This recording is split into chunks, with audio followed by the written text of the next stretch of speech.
өрхөн хүндэт сонсогчдоо манай Language Space podcast-ийн 9 дахь дугаар эхлэхэд бэлэн болоод байна.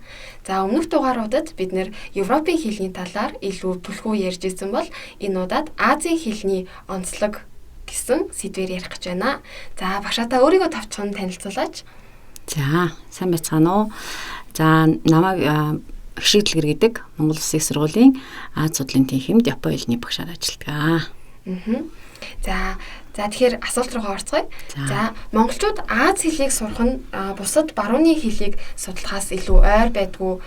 За ерөнхийдөө тийм. Яагаад тэгэхээр энэ маань нөгөө хэлнийхээ өвсөл язгуураас шалтгаалаад алтай язгуурын хэл гэж байдаг тийм. Тэр алтай язгуурын хэл багтдаг учраас түүнд одоо төрөг Монгол уур хэл байдаг шүү дээ. Дээр нэмээд Япон солонгос хэл маань багтдаг. Тэгэхээр нөгөө нэг язгуурын хэл болохоор одоо ингээр хэлэх юм бол өгүүлбэрийн дараалал нь адилхан ч гэдэг юм уу тийм. Дөрвөнтэй холбоотой төстэй зүйлүүд нэлээд их байдаг учраас харьцангуй Монгол хүн сурах жоохон төхөмтэй байдаг. За энэ язгуурт багтдаг хэлээр ер нь дэлхий дээр 350 сая орчим хүмүүс ярьдаг гэсэн тоо мэдээ бас байдаг. За. Тэгэхээр Аз хэл дотроо Японы хэл нь бусад хэлнээс ялгарах ямар онцлогтой юм болоо жишээлбэл Хятад, Солонгос, Түрк гэх мэтчлэн тий.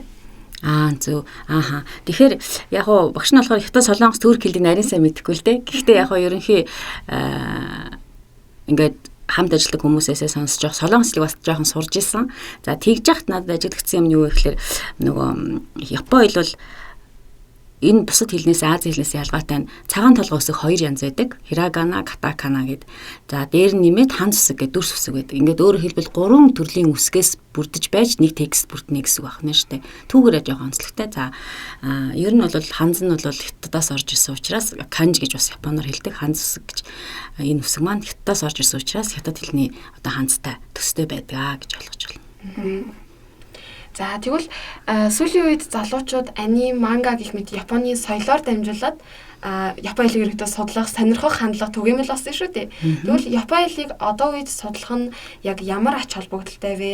Судаснаар ямар боломжууд нэгдэх вэ?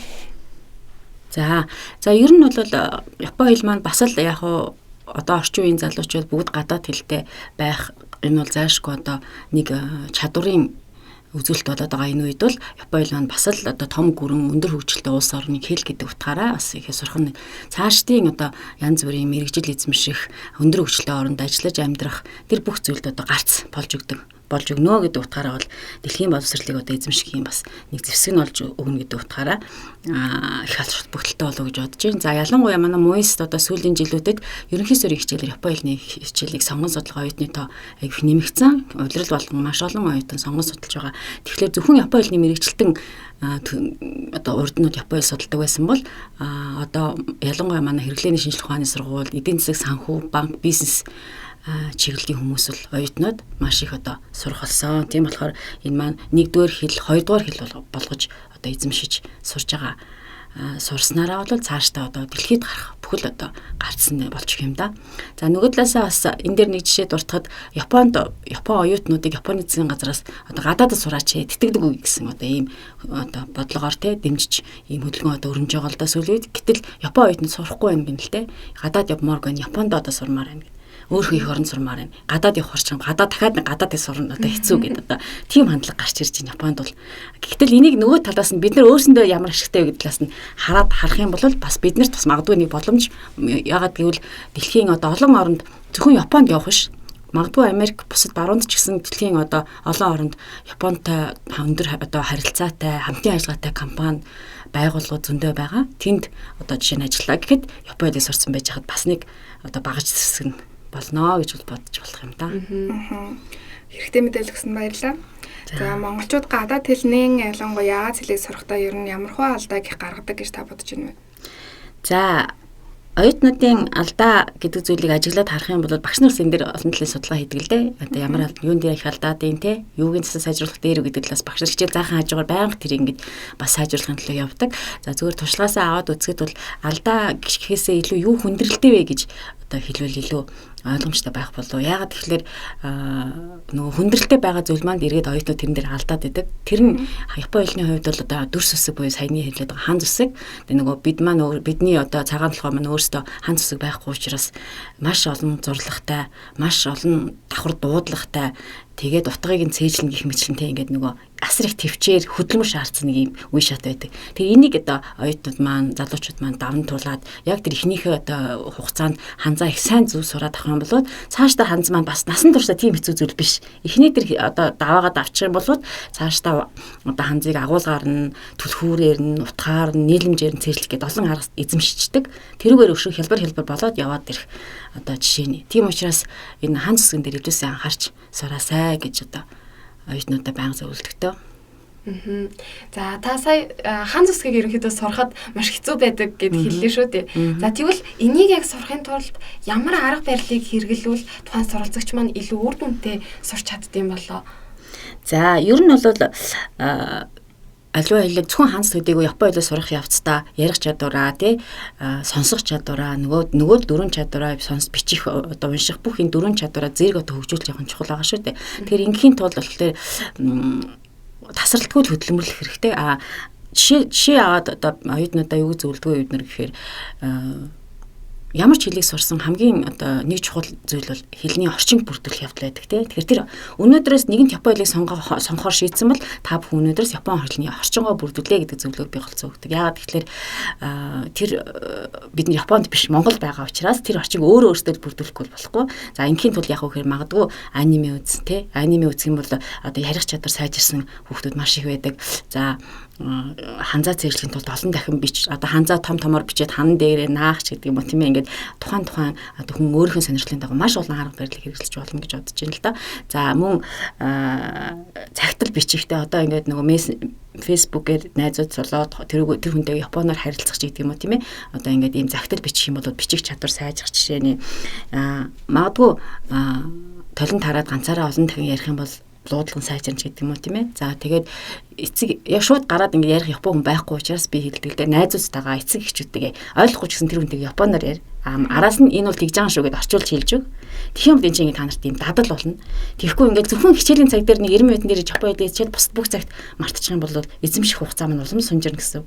Тийм учраас аль болох л тэр орчин бүрдүүл тасралтгүй л ажил гэж хэлэх байна да. Тэгэх юм бол одоо илүү жоохон өшөө үр дүн гарах болов уу гэж бодож байна. Тэгэхээр таны шавнараас хамгийн бага хэдийн хугацаанд ер нь Япон хэлийг амжилттай сурч эзэмшижсэн туршлага байгаа вэ? Ер нь Япон хэлийг агсан дунд түвшинд хүртэл сурахад хэдийн хугацаа шаарддаг вэ? За Япон хэл маань өөрөө ингээд нэг талаасаа харахад нэг тийм амархан ч юм шиг. Тэгсэн мөртлөө нөгөө талаасаа харахад бас аюу хүн хэл. Тэгээд нөгөө гүнзгийрс мал хүндэрнэ. Тэгээд хүн харахаа энэ чинь Монголд төссөн юм чи амархан юм байна гэд ихний жижигхэн элементар төвшөнд хүмүүс айгүй хурдан сурчих гад байдаг те сурчих гад байгаа юм шиг санагдаад байдаг. Гэтэл тэр маань бас зөв сурна, академик одоо яг юугаараа сурна, дараа сурна гэдээ яваад ирэхээр зайлшгүй мэдээж хугацаа хэрэгтэй. За ер нь бол манай их сургуульд бол жишээ нь одоо ерөнхий суурийн ангиг стац бол 3 жил хэлнийхээ ангид суралцж байгаа. Тэгэхээр энэ 3 жилийн хугацаа бол хугацааг харахад ер нь бол дунд төвшөнд төгсөж байна оюутнууд. Тэгэхээр Япон хэлийг нэг дунд төвшөнд эзэмшихэд бол хүнд 3 жил хэрэгтэй юм байна. Магадгүй дунджаар оюутнуудын хувьд биедан сурж байгаа хүний хувьд одоо маш их хугацааг зарцуулаад өөрөө зориод магадгүй жилийн дараа Япон явах гэж байна. Би сурья гэх юм бол жилийн доторч бас сайн сурах боломжтой. Тухайн одоо зорилгоосоо шалтгаалаад хугацаа нь янз янз байж болох хэдий ч тухайн хүнийхээ хичээл зүтгэл цаг зарцуулалтаас шалтгаалаад 1 жилийн дотор хэрвээ хичээх юм бол сайн сурч одоо дунд шатны төвшин хүртэл сурах боломжтой гэж бодож байна. Тэгэхээр хичээх юм бол төдий хэмжээгээр хурдан сурнаа л гэсэн үг юм шүү дээ тийм. Тийм яах вэ? Япон хэлийг ямар хэлний суурьтай хүн сурахад ер нь хэлбэр байдаг вэ? Орос хэлтэй хүн ер нь Франц хэлийг сурахад амар байдаг гэдэг шүү дээ тэрэн шиг. За Япон хэлний хувьд түрүүн би бас ярианда цогц дурдсан. Хятад хэл мэддэг хүн бол хаан зүсэг сурахад илүү төхөмтэй байд юм байна лээ. Бидний одоо зааж байгаа оюутнууд дунд маань Япон хэлийг анх удаа үзэж байгаа мөртлөө хятад хэл эзэмшсэн юм хүмүүс бол аюу гой тэр ханзаа хурдан бичээд хурдан цээжилчдэг те гэх мэтчлэн одоо энэ нэгсний төхөм болж өгч байгаа. Бас солонгос хэлтэй хүн аюус хурдан сурах боломжтой юм билээ. Солонгос хэлнийхээ ийм өвгнүүдийн хооронд ижил дуудлагт ойролцоо дуудлагатай өвгнүүд зөндөө байдаг. Бас адилхан язгарын хэл учраас нөгөө төстэй шин чанарууд их байдаг болохоор ийм хоёр хэлтэй хүн бол хурдан сурах боломжтой байдаг нь бол харагдсан. За тэгвэл ямарваа нэг гадаад хэлийг сурах үед тухайн орны соёл, сэтгэлгээний ялгаа хэлээр дамжаа илэрч байдаг шүү дээ. Тэгвэл манай одоо соёл, сэтгэлгээнээс өөр буюу одоо зөрүүтэй Японы ямар соёлын ялгаа, сэтгэлгээний зөрүү байдаг вэ? Энэ бас ерөөхдөө залуучуудын сонирхлыг маш ихээр татж байгаа ах гэж бодож байна. Тэгэлгүй яхаа. Ер нь бол хэл гэдэг маань өөрөө соёл гэдэг зүйлтэй тийм ээ. Тухайн улс орны улс үндэстний сэтгэлгээ гэдэг зүйлтэй салшгүй холбоотой гэдэг та бүхэн ч гэсэн сайн мэдж байгаа. Ямар ч хэлний хувьд ялгаагүй. За тэгэхээр Японы хэлний хувьд ч гэсэн мөн ялгаагүй олон зүйл дээр илэрч гарна л да. Зүгээр энэ дээр багш нь тодорхой 1 2 3 жишээ дурдъя гэж бодож байна. За жишээлбэл одоо хүндэтгэлийн үг хэллэг гэд байдаг. Тэгэхээр хүндэтгэлийн үг хэллэг бол Японы хэлэнд бол маш түгээмэл бүр өдөр тутамдаа өргөн хэмжээнд гэж болно хэрэглэгддэг.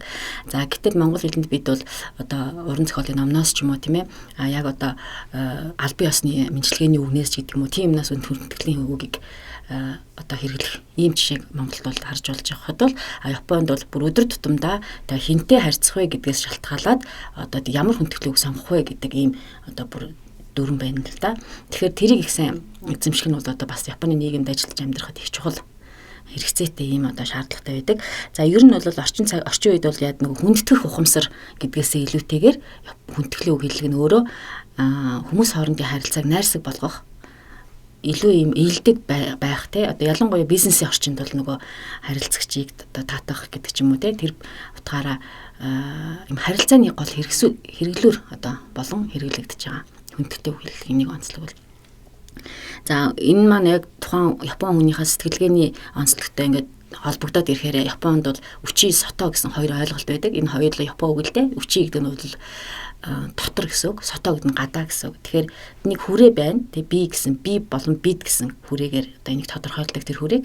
Тэгээ би буюу бид гэсэн хүрээний дотор байгаа хүмүүс нь л үчи буюу тэр хүмүүст тэр одоо өөрийгөө дарж хүндэтгэх гэдэг юм хэрэгэлдэг. Зөвхөн би дээрээ биш. Би миний хамааралтай гэр бүл, миний аав ээж ах эгч дүүнаар, миний компани ажилтан, миний хамт ажилладаг хүн, хамт сурдаг найз гэдэг юм. Энэ бүх би болон бидний хүрээний хүмүүст нэг үгийг хэрэглэх нь шүү дээ жишээлбэл. Тэгэнгүүт гадны танихгүй хүмүүс тийм ээ, анх уулзж байгаа хүмүүс, бусад одоо өөр компани хүмүүс гэдэг юм уу, өөр одоо орны хүмүүс. Энэ бүх хүмүүс болохоор тэр нөгөө сото гэдэг одоо хандлагаар буюу дээд хүндэтгэлийн хэллэг гэсэн хэллэгийг сонгон хэрэглэх жишээний. Ерөнхийдөө нөгөө энэ нь илүү бизнесийн хүрээнд илүү тод ялгарч гарч ирээд байгаа. Жишээлбэл хүн гэдэг үг байлаа гэж бодоход хүн гэдэг монгол хэлэнд хүн гэдэг 3 нэг л үг байна шүү дээ тий. Тэгэхэд энэ хүн гэдэг одоо 3 үг байх жишээний. Тэгээд нөгөө хэнийг хэлэх үг гэдгээс шалтгаалаад энэ хүн бол манай компани ажилтан гэж хэлэхэд нөгөө ямар нэг үг хэлэх нь байна тийм ээ. Гэтэл таны компани хүн одоо ийм юм ингэсэн тэгсэн гэж ярьлаа гэж бодоход тэр хүн гэдэг үгэн дээр бас нэг өөр хэрэглэх жишээний. Ийм байдлаар одоо аюух ялгаатай харагддаг. За өөр нэг жишээ хэлэх юм бол бас овг нэрийг заавал хамт хэрэглэдэг. Жишээ нь одоо ингээд энэ өдөр тутмын амьдралын хэрэглэнээс аваад үзгээд тэгээд Монголд бол бид нар нэрэл хэрэглэдэг тийм ээ. За найз нөхдөд бол бүр богино нэрээ хэрэглэдэг явдаг. Гэтэл Японд зөвхөн дандаа овг нэр хэрэглэдэг. Ялангуяа албан харилцаанд овгийг зөвхөн овгийг хэрэглэдэг. Тэгээ энэ дээр зүгээр нэг өөр тохиолдсон жишээг дуртахад бол намайг Батчан цангийн хишиг дэлгэр гэдэг байхгүй. Тэгэхээр нөгөө Япон улсад очиод нөгөө нэр овг нэрээ танилцуулахад нэг л урт юм болчихно. Батчан цангийн хишиг дэлгэр гэхээр нөгөөдөр чинь бүр баг ингээд пүүх гэж нүдэн томроод барыг те. Хөө ямар хэцүү юм бэ гэж ингэдэг. Тэгээд за тэгвэл тэгээ албан нөгөө юу болох оюутан байхдаа бид нэг ингээд арбайт буюу цагийн ажил гэдэг шүү дээ. Тэгэнгүүт цалингаа нөгөө дансаар аавна гэд. За нэрээ хэлээр ингэнгүүт ийм урт нэрнээс чинь тэгвэл овгийг чинь зөвхөн хэрэглэж Японд зөвхөн овг хэрэглэдэг гэдэг. Тэгвэл за тэгвэл Батчан цан гэсэн чинь дахиад нөгөө бичих сайнд нь багтадгүй. Тэгэнгүүт Батгэ бичсэн. Тэгээд за Батгэ болох уу гэхээр би за болно гэд тэгсэн чинь Бат гэж бичээд тэгээд тэр манай ажлынхан тэр хүмүүс бүгд нэг Батсан гэж сан гэдэг хүний нэрний ард хэлдэг. Тэгээд Батсан гэж дууддаг байж лээ. Тэгэхээр ер нь бол иймэрхүү маягийн ингээд шаад нэг монгол хүнд өстой сони юм а гэж бодогдохоор юм бол олон тохиолддог доо.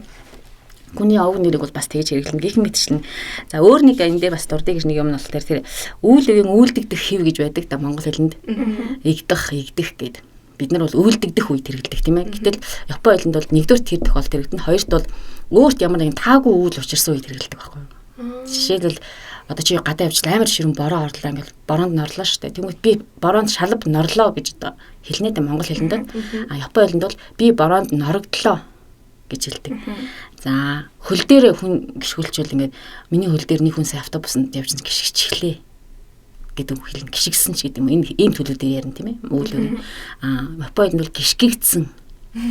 Тэгэхээр энэ нөгөө монгол хүнд дасаагүй байхгүй юу учраас сэтгэлгээ учраас энэ хэрэгэл сурах гэж оюутнууд маань нэлээд бас дасах гэж цаг хугацаа ордог л доо. Тийм байна тий. Бас давхар тэрүүгээр сэтгэл хөдлөлөө илэрхийлээд тийм шүү дээ. Гэх мэтчлэнгээр ийм өөр зөрүүтэй юмд бас нэлээд бий.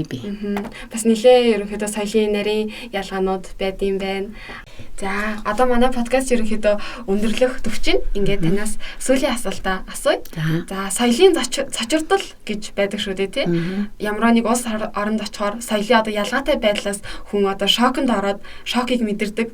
За тэгвэл Европт очсон хүмүүс одоо европчуудтай харилцахад төс тас нэг үгүй шууд ингээ юмнуудаа хэлцдэг. Муу байвал муу байна, сайн байвал сайн байна гэд хэлцдэг шүү дээ. За тэгвэл Японд энэ тал дээр яг ямар хөө байдаг вэ? За тийм. Ер нь бол Японд бас хүмүүс урд нь та бүхэн сонсч ирсэн ч гэж магадгүй тийм ээ. Ийм бүдэг харилцаа тий тодорхой бус харилцаа. Япон хэлэнд бол аймай хёген гэж үг байдаг л да. Энэ маань юу гэсэн үг гэхээр одоо ийм бүдэг балархай тий бүдэг балархай ийм үг илэрхийлэл энэ төр гэсэн утгаар орчуулж болно. Яг одоо махшилж орчуулах юм бол. Тэгээ юу гэсэн үг гэхээр нөгөө шууд юм Япон хүмүүс бол шууд юм ярьдаггүй. Жишээлбэл юу гэдэг ямар нэгэн уулзалтуудад за 5 дахь өдөр ингээд уулзцаая ч гэдэг юм тэгэнгүүт за 5 дахь өдөр жаахан гэд ингээд орчдөг. Тэгэнгүүт энэ маань чадахгүй л гэсэн үг байна шүү дээ. Би очиж чадахгүй шүү гэсэн.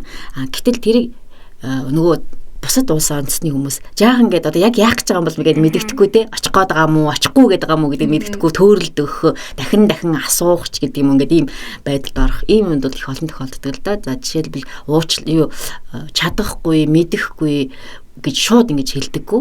Заавал жаахан тим гэж одоо тэр үгнүүдийг аяг хэрэгэлдэг. Тэр талаасаа бол одоо буруу ойлголтсноосоо болоод нэг хүнээс олон дахин ингээл одоо юм гуйх ч гэдэм үү те одоо нэг тийм тохиолдолд практик дээр байж исэн гэдэг одоо бид нар найз нөхдөд хоорондоо ярьж нийлдэг юмнууд зөндөө байдаг л да. Тэгээд нэг жишээ дуртахад багшигаа тэнд одоо сурж исэн нэг найз маань багшигаа ингээд нөгөө юмд ингээд уншаа засаад өгөөч гэдэг нэг одоо өөрийнхөө тийм хичээлтэй холбоотой олон хуудас юм өгсөн. Тэгээ багш нь завгүй байсан байна л та бодвол тэгэл жаахан ингээд орхицсан тэгэнгүүт нөгөө хүүхд маань за жаахан хугацаа өнгөрсөн чи одоо засчих байх гэж дахиад ингээд гуйхаад асуухад гэсэн те тэгээд би буруутсан байлаа гэж дараа нь ярьдаг ч юм уу те ийм тохиолдод бол бас тохиолдноо. Тэгэхээр ер нь тэр тал дээр бол айгүйх жишээнүүд орж байна. Энэ дээр холбогдуулаад багш нэг зохиолчийн нэрийг зөвөр бас залуучуудад хэлүүлэхэд энэ Японд 35 жил амьдарсан Мэри Жерман гэдэг Америк хүн юм байна. За тэр хүн одоо Amazon дээр зарагдж байгаа ном нь бестселлер болсон. Яг энэ тодорхой бас харилцаа те энэ аймайгогийн тухай энэ японочдын сэтгэлгээтэй зүрх сэтгэлтэй яаж холбогддгийг гэдэг талаар одоо өөрийнхөө ажил туршлагатай холбоотой бичсэн юм цуврал номнууд бичсэн. Тэр нь маш одоо эрэлттэй зарагдсан юм байна лээ. Тэгэхээр энэ Мэри Жерман гэдэг хүний бичсэн энэ номнуудыг бас олж уншвал залуучууд маань сонирхолтой байх болов уу гэж бодож байна. Бас нэлээд сонирхолтой ном юм шиг байна тий. Тийм ба. За тэгэхээр манай подкаст нэрлэг төгсөн байна. За та эцэст нь манай сонсогчид маань зориулаад гадаад хэл сурахад хэрэгтэй зөвлөмжийг өгөөч. За гадаад хэл сурахад бол ер нь бол түрүүн багш нь хэлсэн тасралтгүй л суралцах хэрэгтэй. Ямар ч унших, сурах, бичих одоо ямар ч даалгавар нөхцөл юу байсан ч гэсэн тасралтгүй хийх юм бол ямар ч гэсэн үр дүн гарна. Гадаад хэл маань өөрөө тодорхой хэмжээнд тасралтчих юм бол тэгэл мартагдчихдаг. Хэрэглэхгүй бол мартагдчихдаг учраас хэрэглээл байхын төлөө өөрөө их чармаагаа түрүүн бас хэлжсэн би орчингоо бүрдүүлээд наазах нь одоо оюутнууд маань их олон дуу сонсдог тий. Дуу сонсоод явж идэг штэ ингээл чивчигээ. Тэгэхээр тэр дууга зарим хэсгийг Япон болох хэрэгтэй наазахын жишээлбэл тий. Гэх мэтчлэнгээр ингээд өөрөө тэр Япон орчногоо бий болгоод гадаад хэл сурч байгаа гадаад орчноо бий болгоод гол нь тасрахгүй байнга л өдөрт магадгүй ерөнхий суурьаар сурж исэн хүүхдүүд дараагийн семестрт ямар ч Япон хэл сонгоогүй хэлний хичээл байхгүй энэ төр хүүхдүүд гарч ирлээ гэж бодоход өөрөө ямар нэгэн амралтынхаа өдөр 2 цагийг гаргаад ч юм уу тийм ээ. Ингээл сураал үргэлжлүүлээл тасралтгүй игээд байх юм бол одоо заавал багшаар заалдахгүй энэ янз бүрийн ресурс зөндөө байна тийм ээ. YouTube энтергээд одоо гадаад сурах маш олон сайхан боломжууд гарсан учраас тэр бүхнийг ашиглаад тасралтгүй хөдөлмөрлөл ямар ч үр дүн гарнаа л гэж бодож байна да.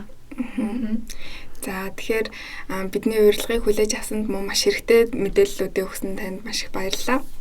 За зүгээр та бүхэнд ч гэсэн баярлалаа. Оюутнууд залуучуудаа сайхан одоо энэ подкастыг хүргэж байгаа та хоёртаа ч гэсэн баярлалаа. Амжилт хүсье. Баярлалаа. За ингээд дараагийн дугаараар дахин уулзъя. Баярлалаа.